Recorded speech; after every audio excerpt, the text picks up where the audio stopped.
ఏంటమ్మా కరెంట్ పోయిందా? లేదన్నయ్య, బిల్లు కట్టలేదని కరెంటు వాళ్ళ కనెక్షన్ కట్ చేస్తారు. ఏదైనా అంతేనమ్మా,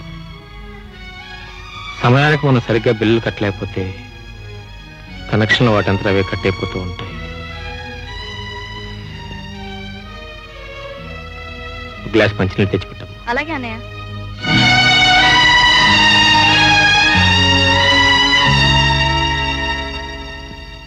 అన్నయ్య, భద్రయ్య వాళ్ళ కొడుకు వేరే సంబంధాలు చూస్తున్నాడు.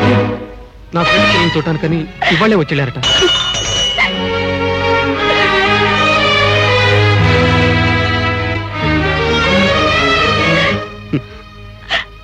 సరళ పెళ్లి భద్రయ్య కొడుకుతో జరిపించాలని నాన్నగారు ఎంతో తప్పించిపోయారన్నయ్య.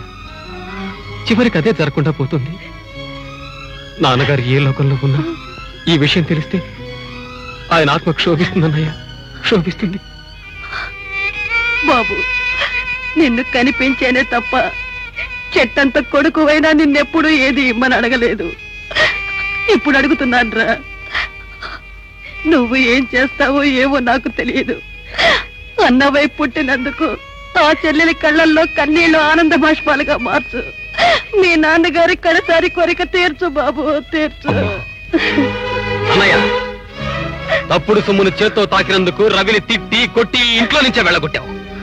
కానీ ఇప్పుడు నేను చెప్తున్నాను, నువ్వు నన్ను కత్తి తీసి నరికినా సరే నేను ఆగను. డబ్బుల్లో మునిగి తేలుతున్న ఏ ధనవంతుడైనా పొడిచి కావలసిన డబ్బు దొంగతనం చేసి తీసుకొస్తాను. సరళ పెళ్లి నేను అంతే. ఆగు తమ్ముడు. తమ్ముడు, నువ్వు అన్నంత పని చేయాల్సి వస్తే ఇంటికి పెద్దవాడిని నేను ఇంకా బ్రతికే ఉన్నాను. నేను చచ్చిన తర్వాత ఆ బాధ్యత నీకు వస్తుంది. కష్టమో నష్టమో అందరూ మెచ్చిన దాన్ని నడవాలనుకున్నాను.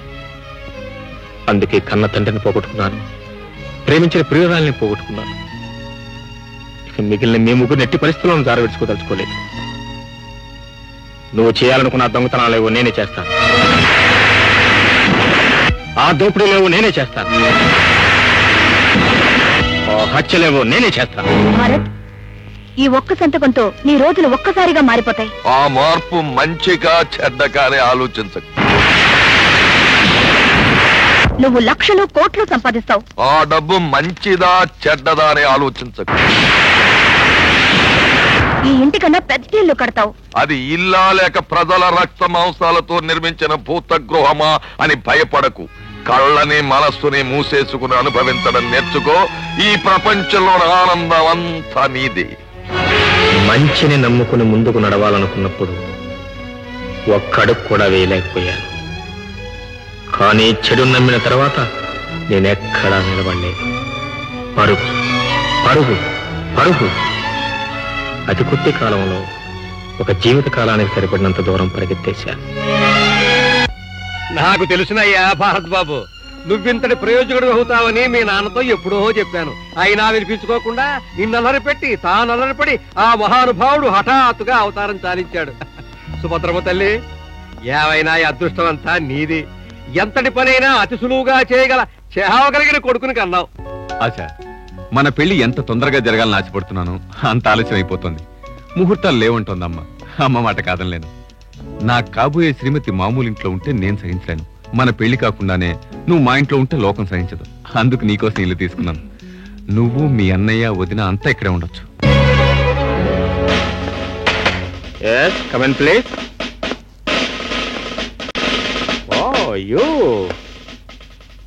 Good evening sir. My name is mister Anand, sub inspector of police, two town police station. Hearty congratulations. అమ్మా, చిన్నన్నయ్య అనుకున్నది సాధించాడే. ఇన్స్పెక్టర్ నవ్వుతా అన్నాడు, అయ్యాడు.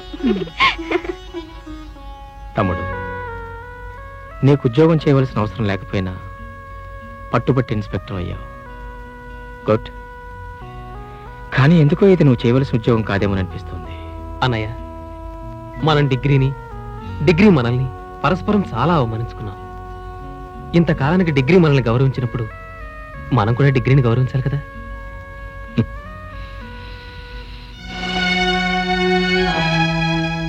ఏమిటమ్మా ఆలోచిస్తున్నావు? రవిని గురించేరా. వాడెక్కడున్నాడు, ఏమయ్యాడు? దేశ రక్షణ కోసం వీర సైనికుల కుటుంబ సంక్షేమ నిధికై ఏర్పాటు చేసినటువంటి ఈ నృత్య ప్రదర్శనలో పాల్గొన్న కుమారి మీనాక్షి శేషాద్రి గారు, సుప్రసిద్ధ సినీతార, వారిని సన్మానించవలసిందిగా మన జిల్లా కలెక్టర్ అయినటువంటి శ్రీ సుబ్బరాం గారిని కోరుతున్నాను.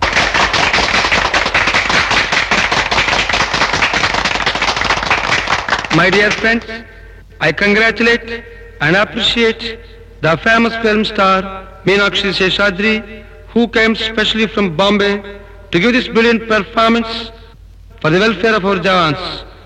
I feel very, very happy to honor her on this occasion on behalf of this organization.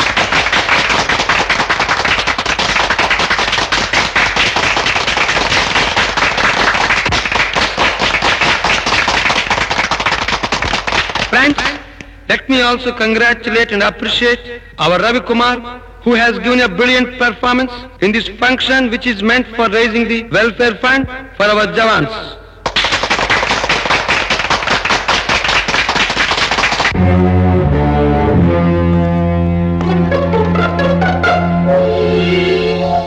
వచ్చావా?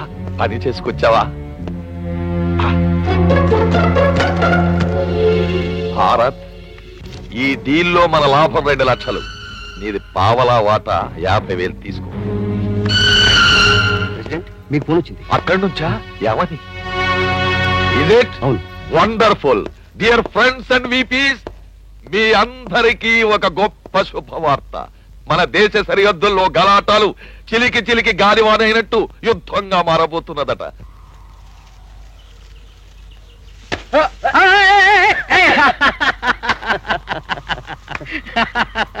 యా అల్లా, రవి, నువ్వు చాలా అదృష్టవంతుడివి. ఈ క్షణంలో అల్లా నిన్ను చల్లగా చూశాడు. లేకపోతే అక్బర్, నన్ను ఎప్పుడూ కాపాడేది మీ అల్లా కాదు, మా రాముడు కాదు, వీడి జీసస్ కాదు, మరో మా అన్నయ్య భారత్. ధర్మం తప్పని ఆయన ఆశీర్వాదమే ఎల్లప్పుడూ నా వెన్ను కాచి ఉంటుంది.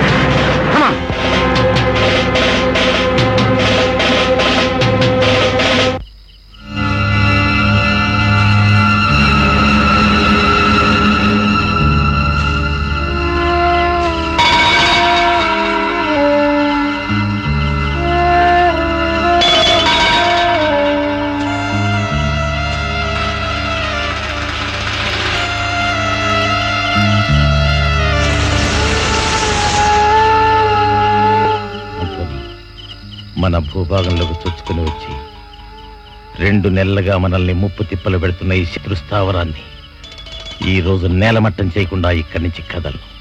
రవి, శత్రువులు 100 మంది దాకా ఉంటారు. మరి మనం అందరం పోగా మిగిలింది 5గురు. భారత యుద్ధంలో పాండవులు 5గురే, కౌరవులు 100 మంది. ఏమైంది? జయం మనదే. జాగ్రత్తగా చప్పుడు కాకుండా ఈ స్థావరాన్ని చుట్టుముట్టండి. ఆ దొరగొట్టేద్దాం.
ఇంత డబ్బు నాకెందుకు బావు?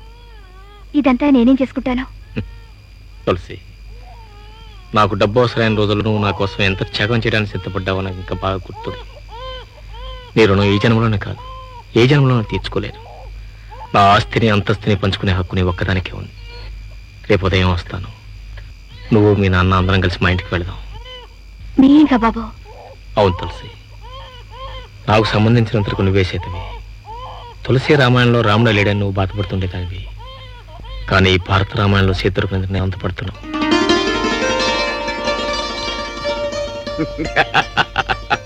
తులసి ఖుష్ హో గయా, బహుత్ ఖుష్ హో గయా.